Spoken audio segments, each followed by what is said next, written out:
لله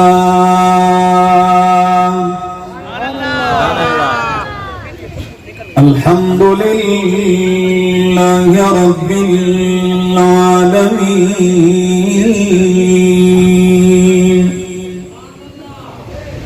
والعاقبة للمتقين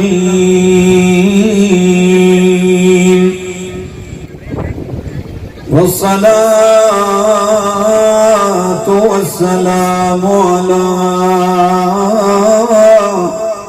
أشرف الأنبياء والمرسلين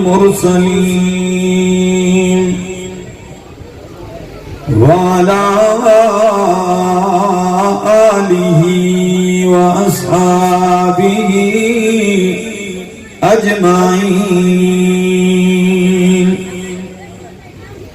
أما بعد فأعوذ بالله من الشيطان الرجيم. بسم الله الرحمن الرحيم.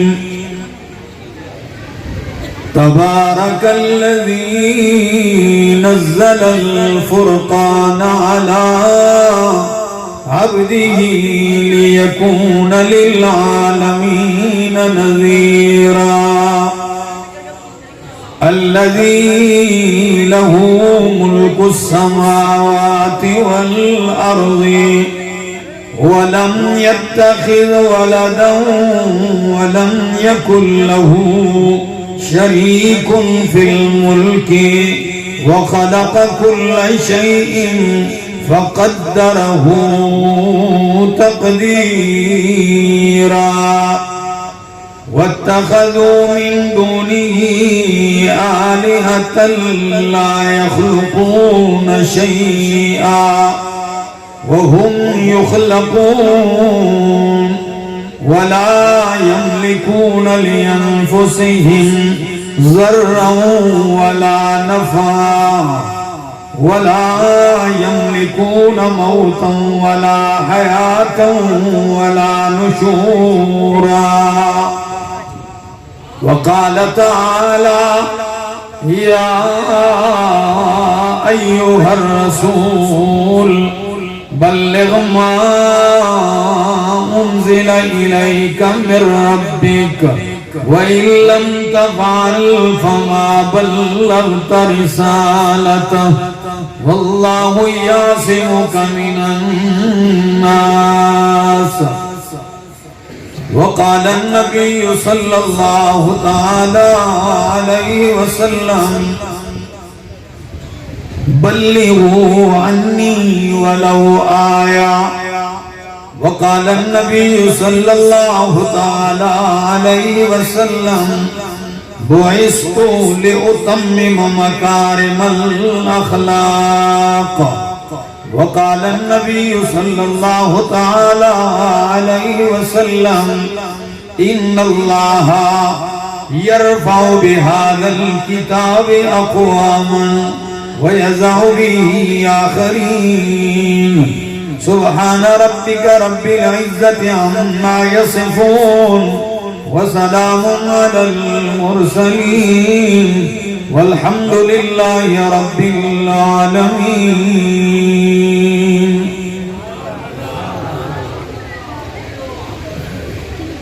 جس دور پہ نازاں تھی دنیا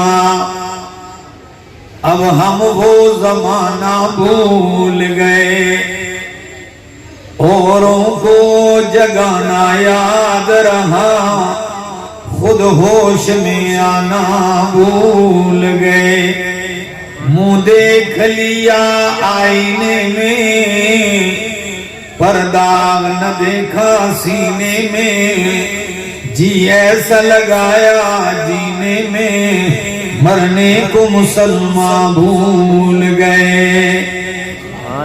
اذان تو اب بھی ہوتی ہے مسجد کی فضا میں انور مگر جس ضرب سے دل ہل جاتے تھے وہ ضرب لگانا بھول گئے.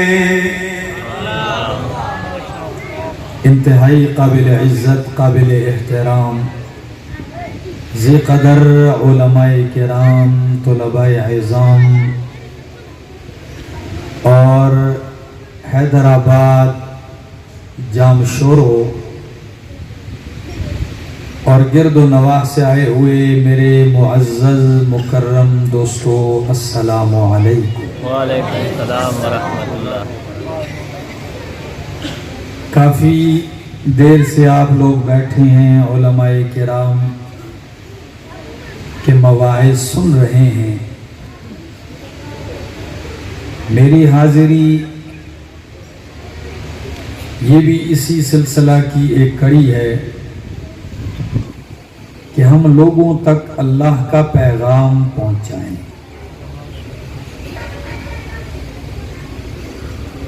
آج دن کو ایک مجلس میں بات کی میں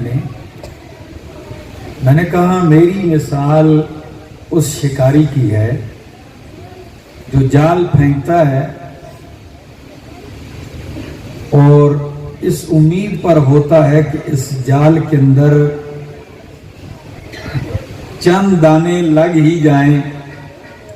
تو ہمارا جو جال ہے وہ یہ ہے، ہو سکتا ہے جام شوروں سے اللہ کچھ بندے چن لیں، زندگی بدل جائے اور اللہ ان سے دین کا کام لے لے۔ سبحان اللہ۔ ہر شہر، ہر گلی، ہر قریہ میں اسی نیت سے حاضری ہوتی ہے۔ دعا گو ہوں اللہ ہماری یہ جستجو قبول فرمائے اور اللہ ہمیں اس میں کامیابی عطا فرمائے۔ آمین۔ دیکھیے جب معاشرہ بگڑا ہوا تھا، تباہ حال تھا معاشرہ، اور تباہی کے اس دانے پر پہنچا ہوا تھا کہ تورات کا حلیہ بگاڑ کے رکھ دیا، انجیل کی حالت بدل کے رکھ دی، موسیٰ علیہ السلام کی تعلیمات کو بالکل مسخ کر دیا۔ دو طبقے تھے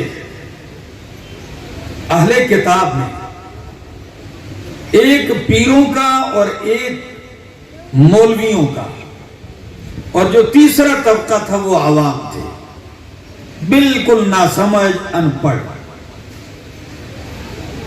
ان مولویوں نے اور پیروں نے کیا کیا؟ بگاڑ اتنا آیا، قرآن کہتا ہے کہ ان کی حالت یہ تھی کہ ان کثیرا من الاحبار والرہبان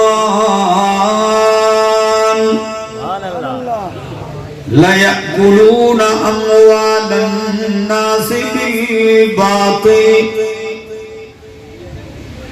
جام شروع والو سنیے گا، ان کثیرا من الاحبار والرہبان، بہت سارے مولوی، بہت سارے راہب اور پیر کیا کرتے تھے؟ لَيَأْكُلُونَ أَمْوَالَ النَّاسِ بِالْبَاطِلِ، لوگوں کا مال کھاتے تھے، بالباطل، باطل طریقے کے ساتھ۔ شکوہ یہ نہیں ہے صرف کہ مال کھاتے، شکوہ یہ ہے کہ وَيَصُدُّونَ عَن سَبِيلِ اللَّهِ، مال بھی کھایا، اللہ کے راستے سے بھی روکا۔ اگر مال کھا کے بھی حق راستہ بتاتے تو ہم کہتے چلو پیسے تو لیے، مال تو کھایا، چلو راستہ تو ٹھیک بتایا، لیکن کام اس کے بالکل برعکس تھا۔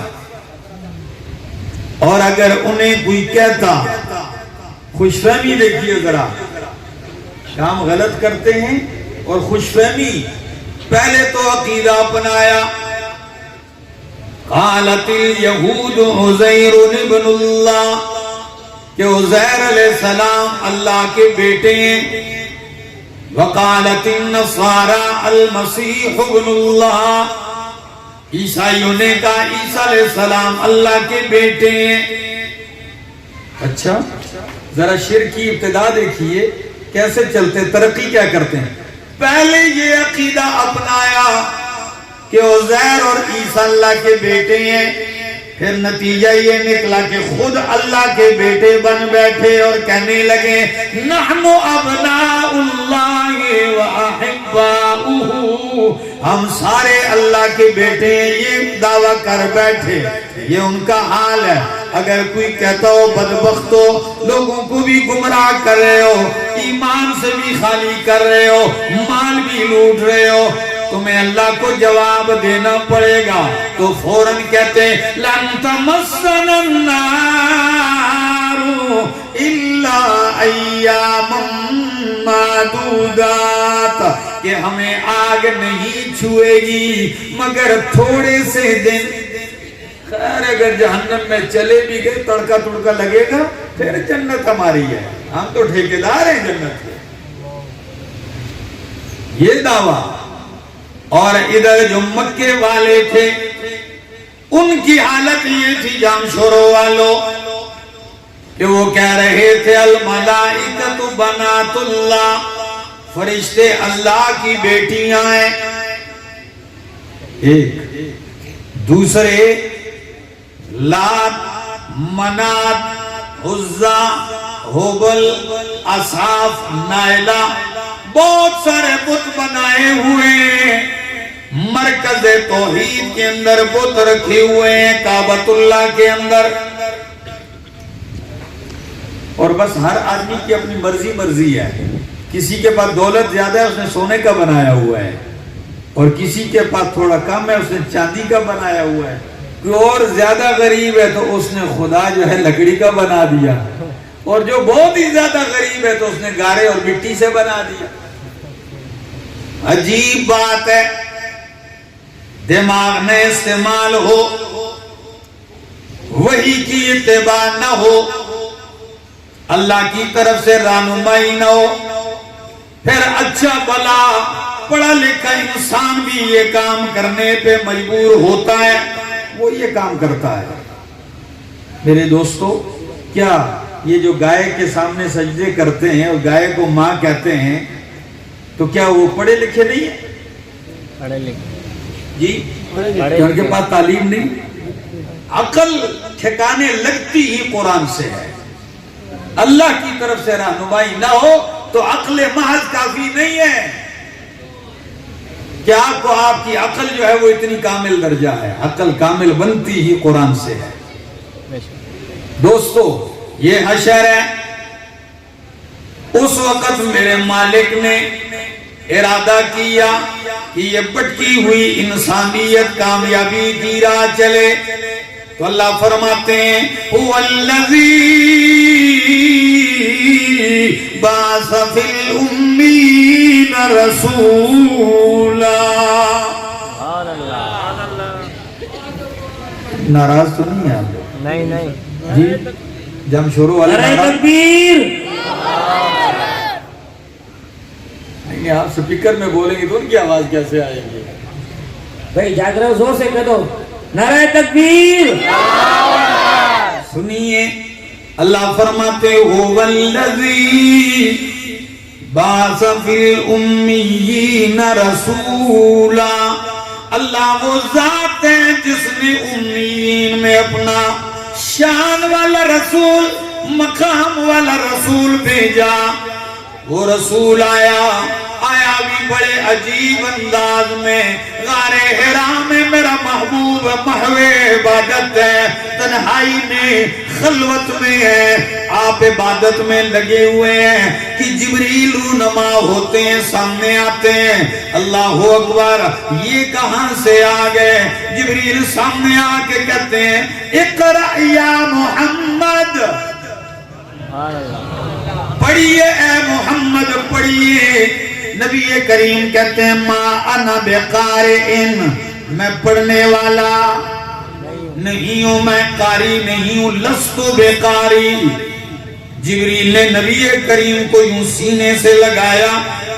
خود اللہ کے محبوب فرماتے ہیں فَأَخَذَنِي جِبْرِيلُ فَغَطَّنِي حَتَّى بَلَغَ مِنِّي الْجَهْدَ۔ جبریل نے مجھے سینے سے لگایا، خوب دبایا، وہ زور میری پسلیوں تک پہنچا۔ ثم ارسلنی فقال اقرأ، پھر مجھے چھوڑا، فرمایا اب پڑھیے۔ میں نے پھر وہی جواب دیا کہ میں قاری نہیں۔ 3 دفعہ دبایا اور تیسری دفعہ کے بعد میری زبان چل پڑی اور جبریل نے یہ آیتیں سنائیں، اقرأ بسم ربک الذی خلق۔ سبحان اللہ، پڑھ کس کے نام سے؟ اللہ، اپنے رب کے نام سے پڑھ میرے پیغمبر۔ اقرأ بسم ربک الذی خلق، پڑھ اپنے رب کے نام سے جس نے پیدا کیا ہے، جو رب بھی ہے، جو خالق بھی ہے، یعنی وجود بھی اسی نے دیا ہے، تربیت بھی وہی کرے گا۔ سبحان اللہ،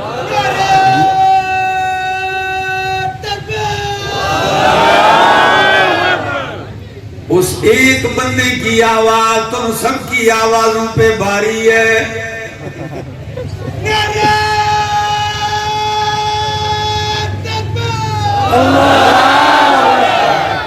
اب جاگے ہو نا؟ تو بات کر رہا تھا، یہ 5 آیتیں لے کر اللہ کے محبوب گھر آتے ہیں خدا را۔ میں جس طرف لے کے جانا چاہتا ہوں آپ کی توجہ چاہوں گا۔ تشریف لاتے ہیں، دل پہ گھبراہٹ ہے، بخار چڑھا ہوا ہے، کب کبھی ہے۔ آتی ام المومنین خدیجۃ الکبریٰ سے کیا کہتے ہیں؟ زملونی زملونی دسرونی، مجھ پہ کمبل ڈالو، چادر ڈالو۔ ام المومنین خدیجۃ الکبریٰ نے چادر ڈالی۔ نبی کریم فرماتے ہیں ام المومنین سے کہ خدیجہ انی خشیت علی نفسی، مجھے اپنی جان کا خطرہ ہے، قربان جاؤں۔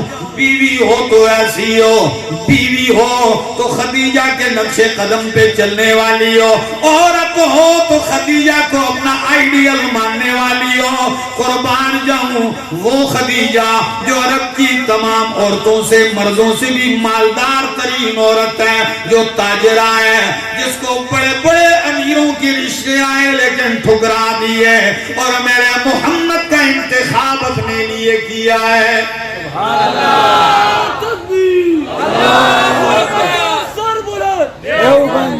اب تھوڑی سی دیر توجہ چاہوں گا۔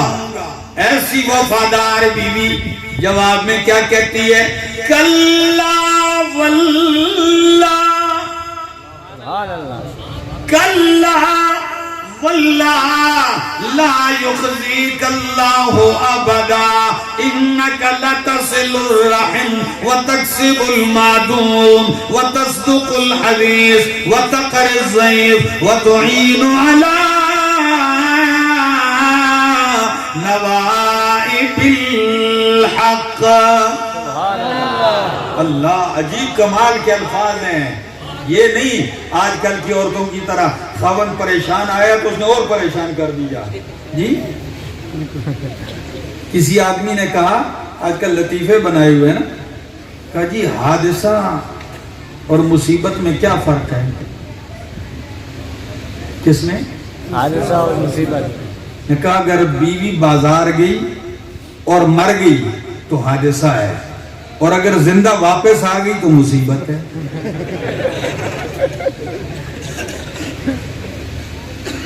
نہیں، امت کے اندر کچھ باکمال بھی ہیں، بے شک، یقین کیجئے ایسے کمال کی عورتیں بھی ہیں، انہی میں خدیجۃ الکبریٰ بھی ہیں، انہی میں صدیقہ کائنات بھی ہیں، انہی میں فاطمۃ الزہرا بھی ہیں، زینب رقیہ ام کلثوم بھی ہیں، انہی میں حفصہ بنت عمر رضی اللہ تعالی عنہما وہ بھی ہیں۔ بہت طویل فہرست ہے، لیکن تسلی دیکھیے، فرماتی ہیں کلا ہرگز نہیں، اللہ کی قسم ہے اللہ آپ کو ضائع نہیں کرے گا۔ کیوں؟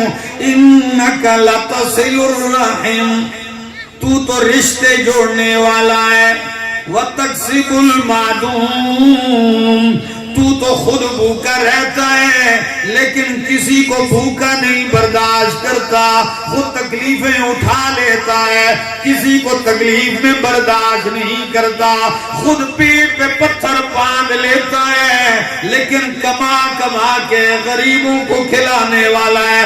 قربان جاؤں ایسا بھی ہوا ہے، کئی دن گزر جاتے میرے محمد کے پیٹ پہ پتھر باندھے ہوئے ہوتے۔ کبھی تو غزوہ خندق میں ایک صحابی آیا، یا رسول اللہ قمیص اٹھائی پیٹ سے، فرمایا میں کئی دن سے بھوکا ہوں، میرے پیٹ پہ پتھر باندھا ہوا ہے۔ نبی کریم نے فرمایا میرا صحابی اب ذرا اپنے پیر کو بھی دیکھ، اب ذرا نبی کو بھی دیکھ۔ آپ نے قمیص اٹھائی تو نبی کے پیٹ پہ 2 پتھر باندھے ہوئے تھے۔ اگر آپ کے پیٹ پہ ایک ہے تو میرے پیٹ پہ 2 پتھر باندھے ہوئے۔ ایسے پیر نہیں، خود تو بریانیاں کھائیں جیسے آج کل کے پیر، مرید بھوکے مرے، ایسا نہیں، مریدوں کا خون چوسا جائے، واللہ ایسے نہیں۔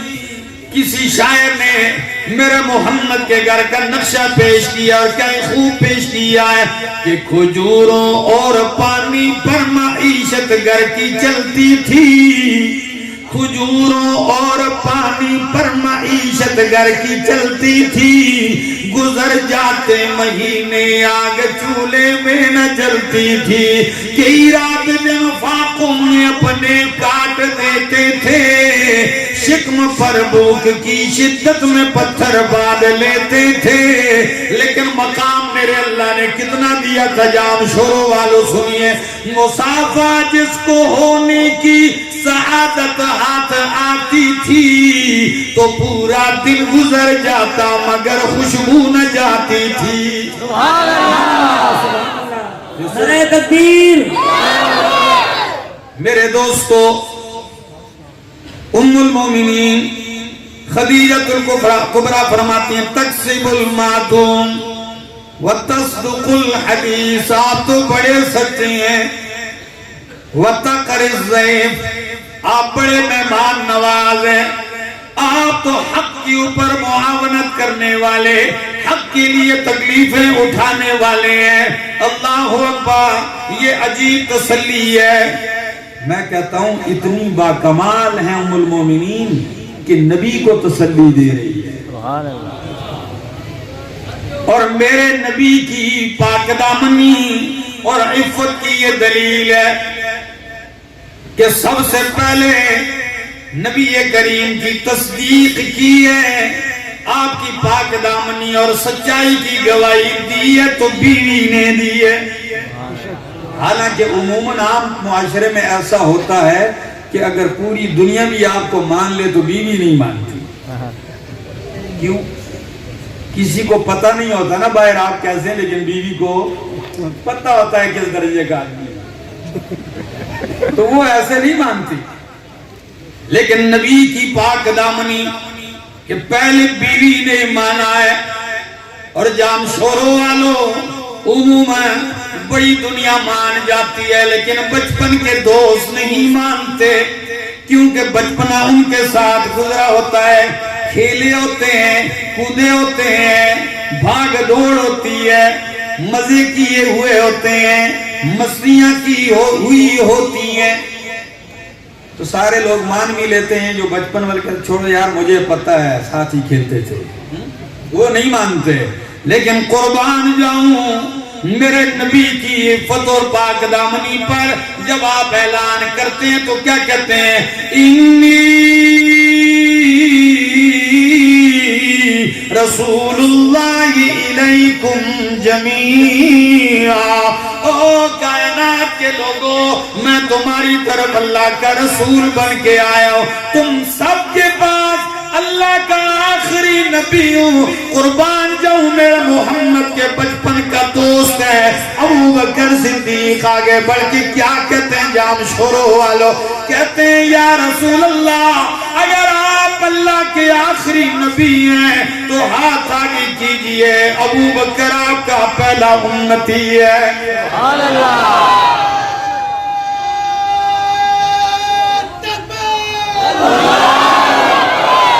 تصدیق بھی بچپن کے دوست نے کر دی ہے، اور عموماً بندے کو ساری دنیا مان جائے، ملازم وہ نہیں مانتا. کیوں؟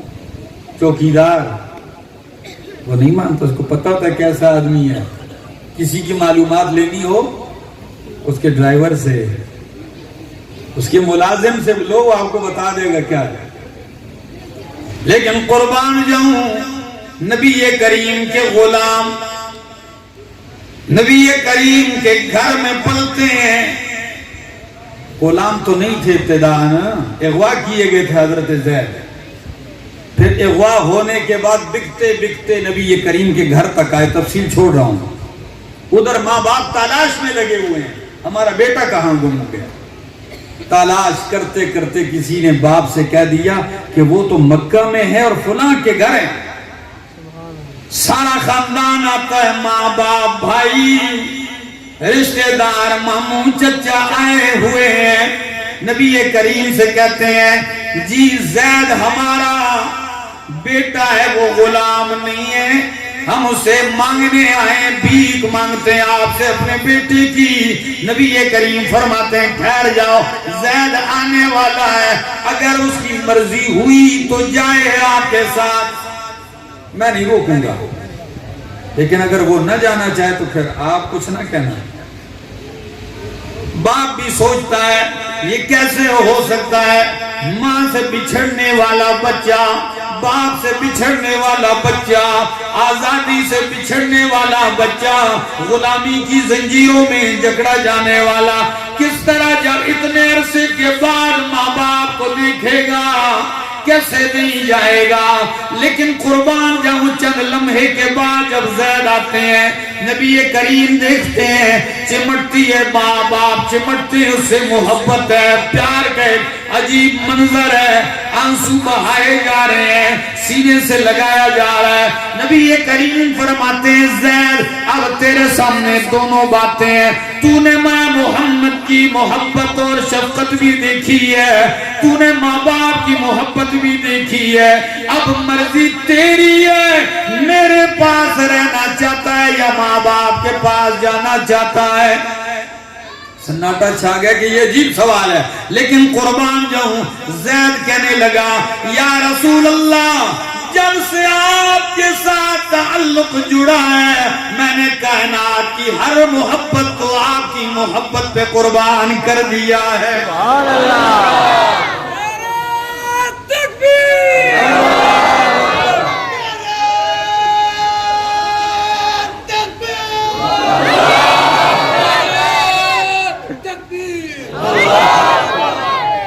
وہ تو عجیب لوگ تھے خدا کی قسم،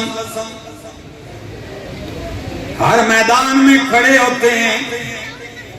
کیا کروں میں آپ لوگوں کی محبت اور جذبات کو دیکھتا ہوں تو میرا جو موضوع تھا وہ بس وہ کڑیاں ملتی ہیں تو دائیں بائیں اتنا پھیل رہا ہے، وسیع ہو رہا ہے کہ میں بھی سوچ رہا ہوں کہ یہ تو صبح تک لگے رہے میرے خیال سے انشاءاللہ. اچھا خیر سنیے، عجیب لوگ تھے صحابہ کرام، ہر میدان میں کھڑے ہیں، ماں باپ، مال اولاد جائیداد جاگیر وطن چمن امن ہر چیز قربان کر دی، اور کہتے کہ جو جان مانگو تو جان دیں گے، جو جان مانگو تو جان دیں گے، جو مال مانگو تو مال دیں گے، مگر یہ ہم سے نہ ہو سکے گا، محمد کا جاہو جلال دیں گے. یہ نہیں ہو سکتا، ہر چیز قربان کر دیں گے. خیر ام المومنین نے نبی کریم کو تسلی دی، چادر تو اوڑی میرے محمد نے، کمبل تو میرے محمد نے اوڑھ لیا، آپ لیٹے ہیں. قرآن نے اس انداز کو یوں ارشاد فرمایا یا ایھا المزمل قم اللیل الا قلیلا نصفہ او انقص منہ قلیلا او زد علیہ ورتل القرآن ترتیلا سبحان اللہ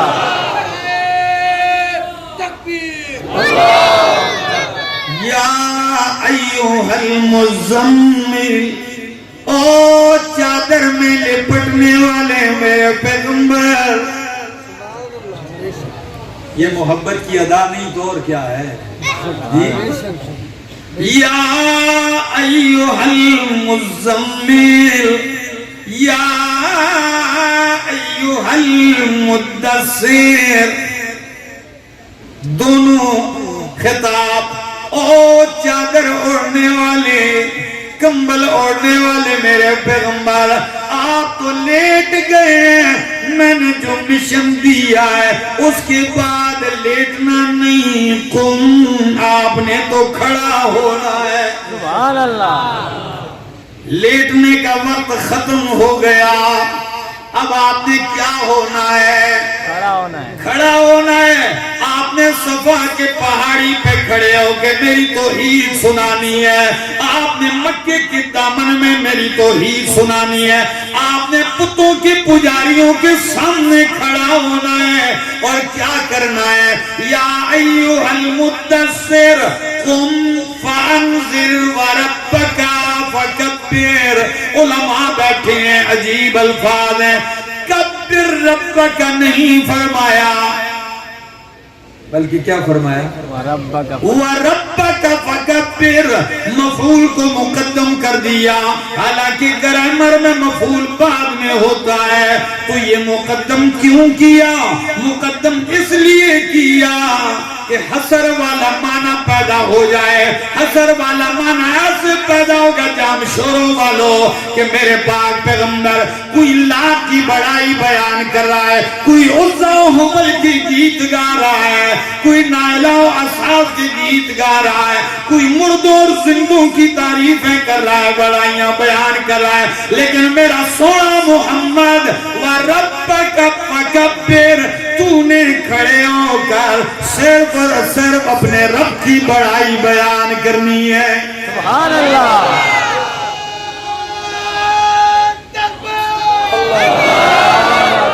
تو نے میری عظمتوں کے چرچے کرنے ہیں، تو نے میری بڑائیاں بیان کرنی ہے. اور یقین کیجئے نبی نے پھر ایسی بڑائیاں بیان کی ہیں. آپ ٹھہرے نہیں، مکہ بگڑ گیا. قریشی مخالف، ہاشمی مخالف ہو گئے، خاندان والے بگڑ گئے. اپنا چچا ہے وہ پتھر مار رہا ہے، عکاظ کی منڈی لگی ہوئی ہے. میرا محمد کھڑے ہیں، صبح سے تفتی دوپہر ہو گئی ہے. آپ اللہ کی وحدانیت سنا رہے ہیں اور ایک شخص آپ کو پتھر مار رہا ہے پیچھے سے. ایک صحابی جاہلیت کا واقعہ بیان کرتے ہیں اپنا ایمان لانے سے پہلے. کہتے ہیں ایک نوجوان ہے، حسین و جمیل ہے، وہ اللہ کی توحید سنا رہا تھا. اور ایک بڑی عمر والا شخص پتھر مار کے کہتا، کبھی کہتا یہ پاگل ہے، کبھی کہتا یہ مجنون ہے، کبھی کہتا ہے یہ دیوانہ ہے، یہ جھوٹ بول رہا ہے، یہ باپ دادا کا دین چھوڑ چکا ہے.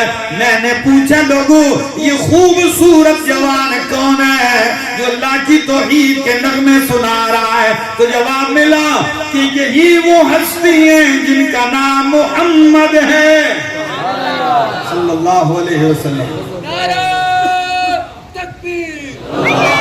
میں نے پوچھا یہ پتھر مارنے والا کون ہے؟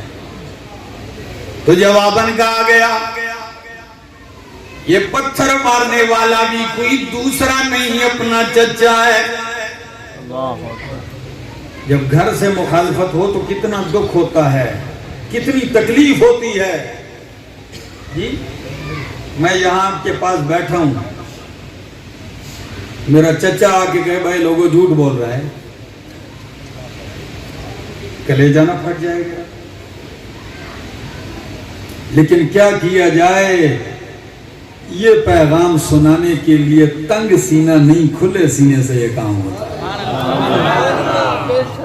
یہ کام کرنے کے لیے سینہ، ہاں تنگ سینے والا یہ کام کر ہی نہیں سکتا.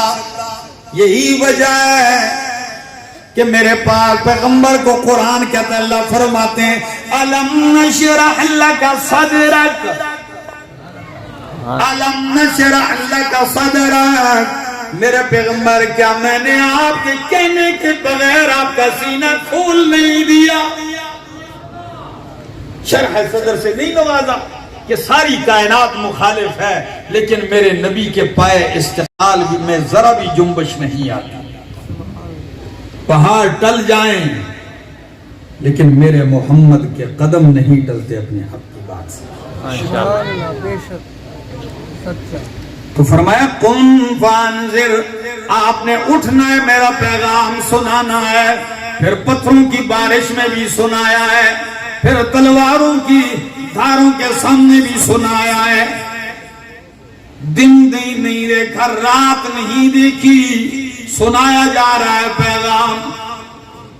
اس دور میں ایسا تھا، تاریخ نے لکھا ہے کہ یہ جو مکہ تھا نا، مکے کی طرف 16 راستے آ رہے تھے، 16 کتنے؟ 16 ہر طرف سے۔ تو ان 16 راستوں پہ مکے کے مشرکین نے ہر چوک میں ایک مٹکا رکھا ہوا ہوتا تھا، اس مٹکے اور گڑے میں پانی ہوتا تھا زمزم کا، یہ استقبال کیا جاتا کہ کوئی مکہ میں داخل ہو تو اس کا استقبال زمزم سے ہو جائے۔ جن چوراہوں پہ زمزم رکھا ہو، آج وہ دور آیا ہے کہ انہی چوراہوں میں انہی راستوں پہ مٹکے کے ساتھ 2-2 3-3 بندے بھی بیٹھے ہوئے ہیں ان 16 راستوں پر۔ یہ کس لیے بیٹھے ہوئے ہیں؟ ہر آنے والے سے پوچھا جا رہا ہے کہاں جا رہے؟ جی میں نے مکہ جانا ہے۔ کہتے ہیں مکے جاؤ، لیکن مکے میں ایک شخص اٹھا ہے جو باپ دادا کے دین کا منکر ہو گیا، ہمارے خداؤں کو برا بلا کہتا ہے، ان کے پاس نہ جانا، ان کی بات نہ سننا۔ اتنا پلان بنایا گیا روکنے کے لیے، لیکن جب یہاں سے روکنے کی کوشش ہوئی، نبی کریم زید ابن حارثہ کو لے کر طائف کی وادیوں میں پہنچتے ہیں۔ کہاں؟ طائف کی وادیوں، طائف کی وادی میں پہنچتے ہیں، 95 کلومیٹر کا راستہ پیدل طے کرتے ہیں۔ کتنا؟ 95 کلومیٹر۔ جام شورو والو 5 کم 100 کلومیٹر پیدل، سواری گھوڑا اونٹ بھی نہیں ہے۔ لیکن جب وادی طائف میں پہنچتے ہیں، بنو ثقیف کے 3 سردار اپنے حجرے میں بیٹھے ہوئے ہیں، ایک کعبہ سیرا، کعبے کا غلاف سیرا ہے، دوسرے اس کے ارد گرد بیٹھے ہیں۔ نبی کریم داخل ہوتے ہیں، ایک دم دیکھ کے کہتے ہیں مہمان کیسے آنا ہوا؟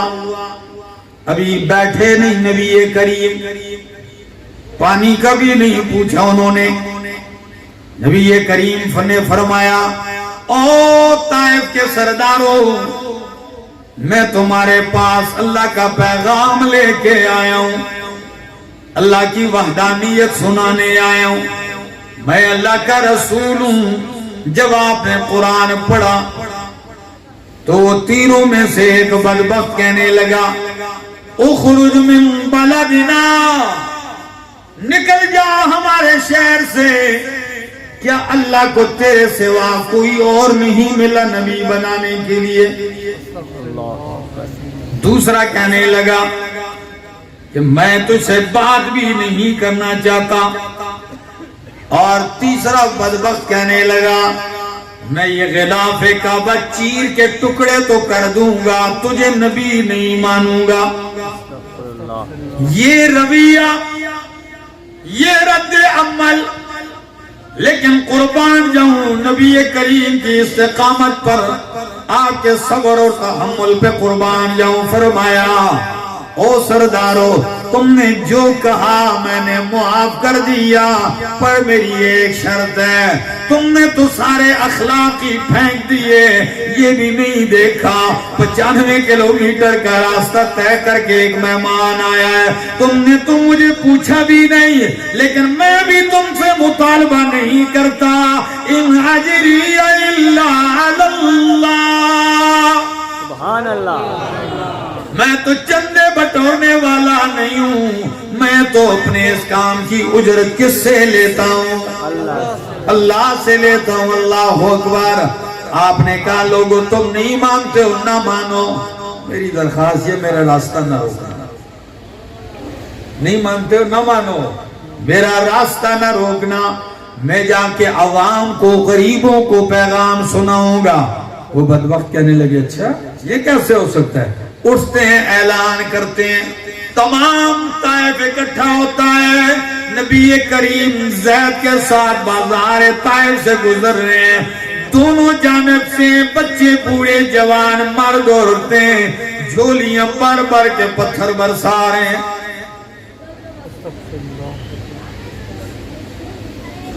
میں بڑی کوشش کرتا ہوں جب یہ واقعہ سناتا ہوں نا تو میرے اپنے ضبط کے بندھن ٹوٹ جاتے ہیں۔ پتھر مار رہے ہیں، نبی کریم کے سر کا خون نالین تک پہنچتا ہے۔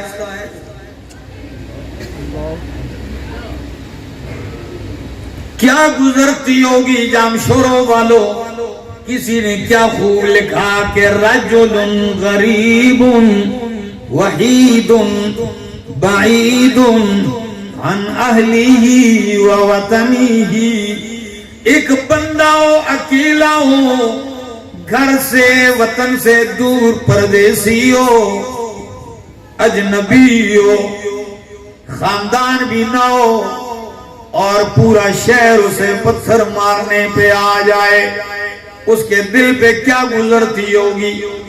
لیکن خون میں رنگین میرے پاک پیغمبر انگوروں کے باغ میں جا کے پناہ پکڑتے ہیں۔ انگوروں کا ایک باغ ہے، اس میں داخل ہو جاتے ہیں۔ باغ بھی عتبہ اور شیبہ کا ہے۔ جب انہوں نے دور سے دیکھا کہ باغ میں 2 شخص داخل ہو گئے اور نبی کریم کو پہچان لیا کہ خون میں رنگین کپڑوں کا ایک تار بھی خشک نہیں ہے، تو انہیں بھی ترس آیا۔ دشمن وہ بھی ترس کھا گیا۔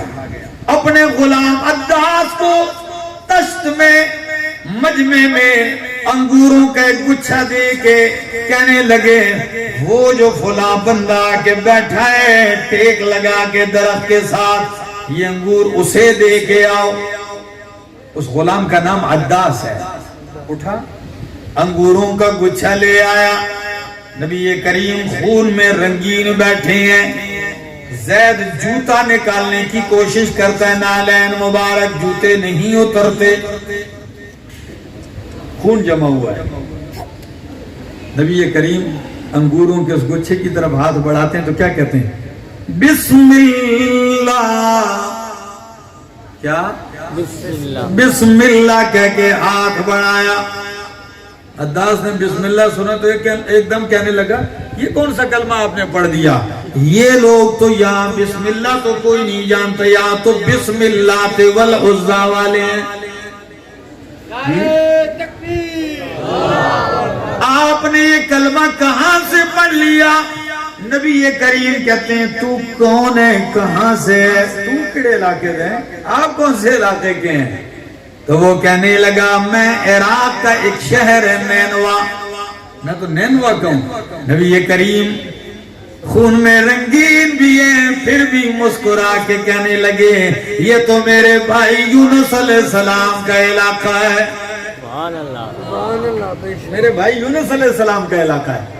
تو عداس کہنے لگا آپ ان کو کیسے جانتے ہیں؟ نبی کریم نے فرمایا وہ بھی اللہ کے نبی اور رسول تھے، میں بھی اللہ کا رسول ہوں، اللہ نے ان کے حالات مجھے قرآن میں سنائے ہیں۔ بس یہ جملہ کہنے کی دیر تھی، عداس نے فوراً آپ کا ہاتھ تھام لیا۔ جب ہاتھ تھاما، بوسہ دے کے کیا کہتا ہے؟ اشہد اللہ الہ الا اللہ واشہد ان محمد رسول اللہ۔ کلمہ پڑھ لیا۔ جب کلمہ پڑھا یہ دو دشمن دیکھ رہے کہ ہم نے تو صرف انگور دینے بھیجا، یہ ہاتھ چومنے لگ گیا، فوراً آواز دے کے بلایا عداس ادھر آؤ۔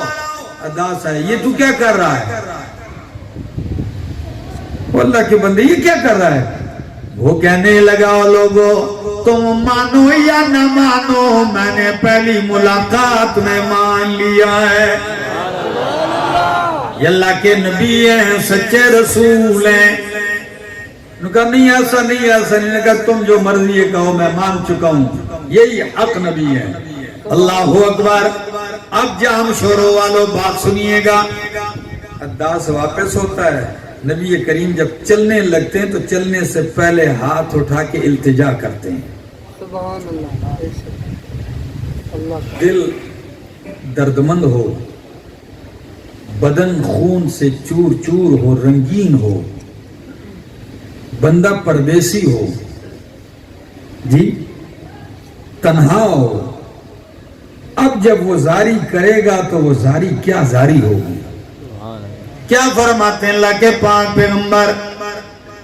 اللہم اشکو الیکا ضعف قوتی وقلت حیلتی وہوانی علی الناس یا رب المستضعفین، یا رب المستضعفین، یا ارحم الراحمین، الہ من تکلنی یا اللہ الہ عدو یتجہمنی۔ الفاظ بڑے عجیب ہیں، فرمایا اللہم اشکو الیکا ضعف قوتی وقلت حیلتی، اللہ میں اپنی کمزوری بے بسی کی شکایت آپ کے سامنے کرتا ہوں۔ اللہ آپ نے مجھے ایسی قوم کے حوالے کر دیا جو مجھے پتھروں سے زخمی کر دیا، مجھے خون میں رنگین کر دیا، میرے اللہ تو کمزوروں کا رب ہے، او میرے اللہ۔ الفاظ بڑے عجیب ہیں، آخر میں کیا فرمایا؟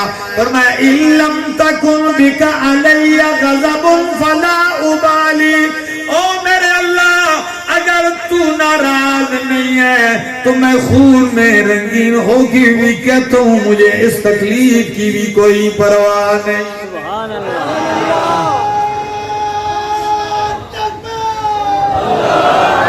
اگر تو ناراض نہیں تو مجھے اس تکلیف کی بھی کوئی پرواہ نہیں ہے۔ کسی شاعر نے ترجمانی کی ہے اور کمال کی ہے کہ فَلَيْتَكَ تَحْلُو وَالْحَيَاةُ مَرِيرَةٌ، فَلَيْتَكَ تَحْلُو وَالْحَيَاةُ مَرِيرَةٌ وَلَيْتَكَ تَرْضَى وَالْأَنَامُ غِضَابٌ وَلَيْتَ الَّذِي بَيْنِي وَبَيْنَكَ عَامِرٌ وَبَيْنِي وَبَيْنَ الْعَالَمِينَ خَرَابٌ۔ سبحان اللہ۔ جام شوروں والوں ذرا او میرا دوست توجہ توجہ کر میرا دوست، کیا فرمایا؟ فَلَيْتَكَ تَحْلُو وَالْحَيَاةُ مَرِيرَةٌ، اللہ کاش کہ تو میرے لیے میٹھا ہو جائے، کاش کہ تو میرے لیے میٹھا ہو جائے، چاہے میری ساری زندگی کڑوی کیوں نہ ہو جائے، مجھے کوئی پرواہ نہیں۔ اللہ تو میٹھا ہو جائے، ساری زندگی کڑوی ہو جائے، کوئی پرواہ نہیں ہے۔ وَلَيْتَ الَّذِي بَيْنِي وَبَيْنَكَ عَامِرٌ وَبَيْنِي وَبَيْنَ الْعَالَمِينَ خَرَابٌ۔ اللہ میرے اور تیرے تعلقات برابر رہیں، سلامت رہیں، قائم رہیں، چاہے ساری کائنات سے تعلق خراب ہو جائے پھر بھی مجھے کوئی پرواہ نہیں ہے۔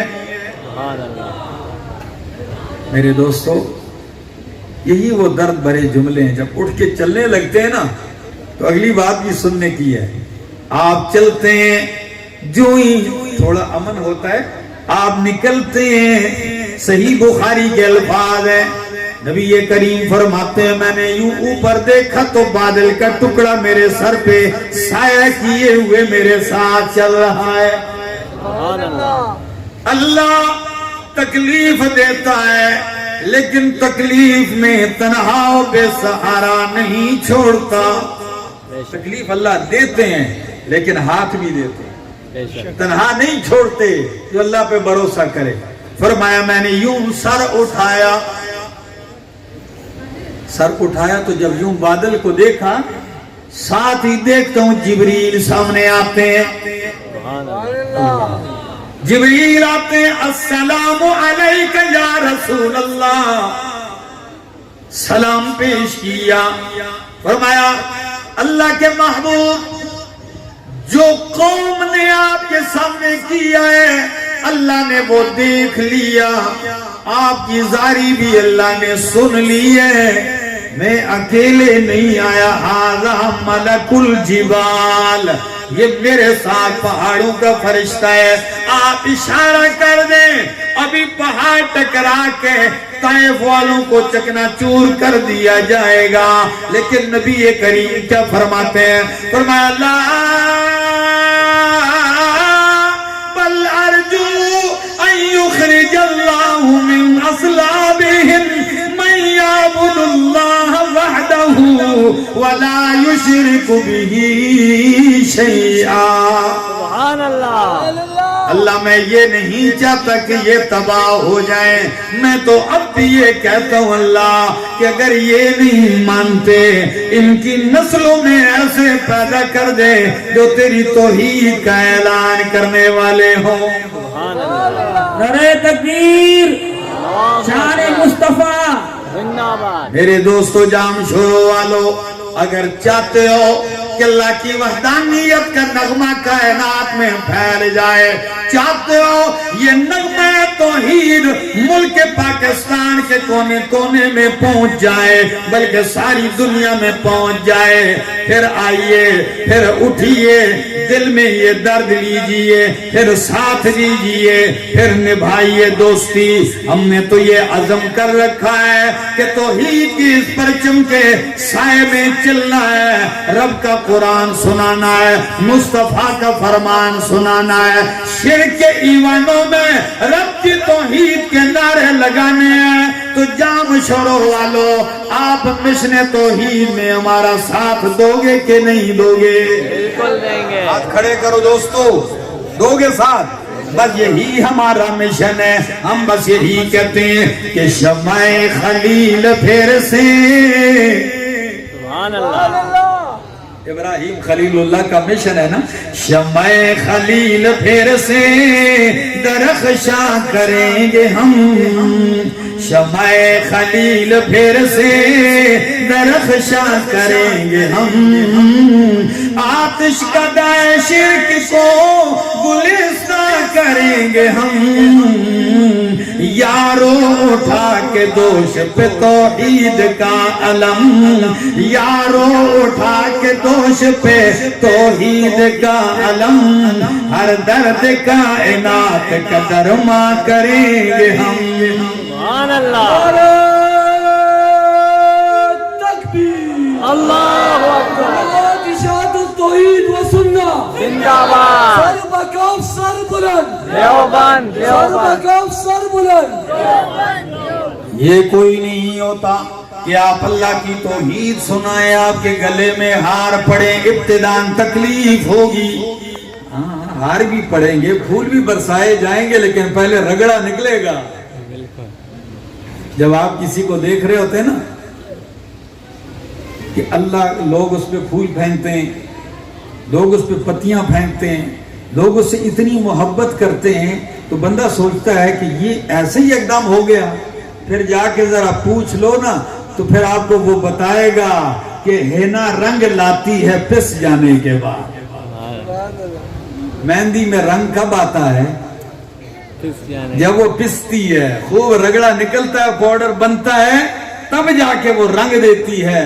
تو میرے دوستو, پھر اگر رنگنا چاہتے ہو تو پھر آ جاؤ, اس مشن میں، توحید سنانے میں، سنت سنانے میں ہر تکلیف کے لیے تیار. یہ پرواہ نہ کرنا کوئی کیا کہتا ہے. یہ دنیا اگر لوگوں کو دیکھ کے آپ نے چلنا ہے نا تو آپ کسی کام کے بھی نہیں ہو، کسی کام کے بھی نہیں ہو. اس لیے نہ پیدل چلنے والے کو لوگ چھوڑتے ہیں، نہ سواری پہ جانے والے کو چھوڑتے ہیں. بندہ چل رہا تھا نا تو ان کے پاس گدھا بھی تھا، میاں بیوی جا رہے تھے تو خاوند نے بیوی سے کہا آپ بیٹھ جائیں. بیوی بیٹھ گئی گدھے پر، وہ آگے سے رسی پکڑ کے چل رہا ہے. چوک سے گزرے تو کسی نے کہا بڑا ہی رن مرید ہے، بیوی کا غلام ہے، بیوی کو بٹھایا، وہ خود پیدل چل رہا ہے. اس کو تھوڑی سی غیرت آئی، بیوی سے کہتا ہے تو نیچے اتر، میں خود بیٹھتا ہوں. تو بیوی کو اتارا، خود گدھے پہ بیٹھ گیا. بیوی پکڑ کے جا رہی ہے تو چلتے چلتے آگے کسی نے دیکھا کتنا بے غیرت آدمی، خود سواری پہ بیٹھا ہے، اس بیچاری کو پیدل چلا رہا ہے. تھوڑا اور آگے گئے تو بیوی سے کہا وہ دونوں بیٹھتے ہیں. تو ایک گدھے پہ جب دونوں بیٹھ گئے، تھوڑا آگے ظالم آدمی گدھا مار دیا، دو بندے بیٹھے. تو بیوی سے کہا چلو دونوں اترتے ہیں. دونوں اتر کے پیدل جا رہے ہیں، گدھا خالی پکڑا ہوا ہے. کسی نے کہا کتنے بڑے بے وقوف ہے، گدھے ہوتے ہوئے بھی پیدل جا رہے ہیں، سواری موجود ہے پیدل جا رہے ہیں. تو جب تنگ ہوا تو آخر میں کہتا ہے چلو گدھے کو اٹھا لیتا ہوں. تو آخر میں گدھا اٹھا لیا. جب آگے پہنچے لوگوں نے کہا پاگل وہ آ رہا ہے. میرے دوستو یہ دنیا میں دیکھو گے لوگوں کو تو آپ کو کسی حال میں جانے نہیں دینا. ہاں ہم نے یہ نہیں دیکھنا، ہم نے یہ دیکھنا ہے رب نے جو راستہ متعین کیا ہے اس پہ چلنا ہے. اللہ نے میرے محبوب سے تبھی تو فرمایا میرے پیغمبر الم یجدک یتیما فآوی ووجدک ضالا فہدا. میرے پیغمبر آپ یتیم تھے، میں نے ٹھکانہ دیا. آپ فقیر تھے، میں نے غنی کر دیا ہے. آپ کے ارد گرد ساری گمراہی تھی، میں نے آپ کے ذریعے ان گمراہوں کو ہدایت دے دی ہے. لوگ جو مرضی ہے کہیں، آپ نے کیا کرنا ہے؟ اما بنعمت ربک فحدث.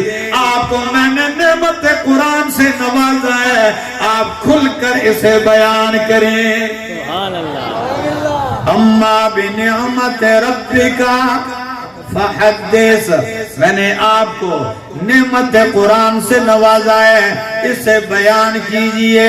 لوگوں کی پرواہ نہ کرنا. شاعر کہتا ہے عرفی تم اندیش سے غوغائے رقیبا، عرفی تم اندیش سے غوغائے رقیبا، آواز سگا کم نہ کن در رزق گدارا. تکبیر. سربکف سربدیر، سربکف سربدیر. میرے خیال سے آخری لمحات ہیں، بس کرتا ہوں. اب یہ کہتے ہیں پشتو، تھوڑا بہت ہو جائے، ہو جائے.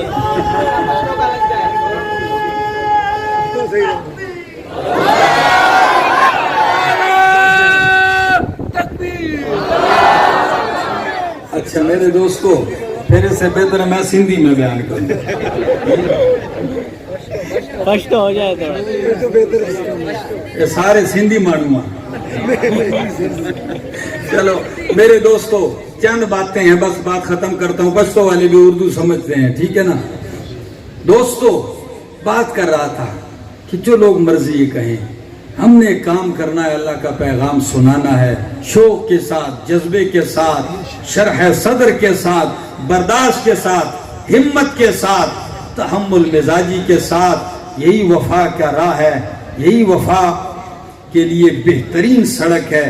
یہ بے وفائی کا راستہ نہیں ہے. اور جس نے آنا ہے، ہم کہتے ہیں ہمارے ساتھ وہ آئے جو سر اٹھا کے چلے. ہم اہل جنو اور جھکے موت کے آگے. ہم تو جب بھی مریں گے موت پہ احسان کریں گے. زندگی باقی، ملاقات باقی.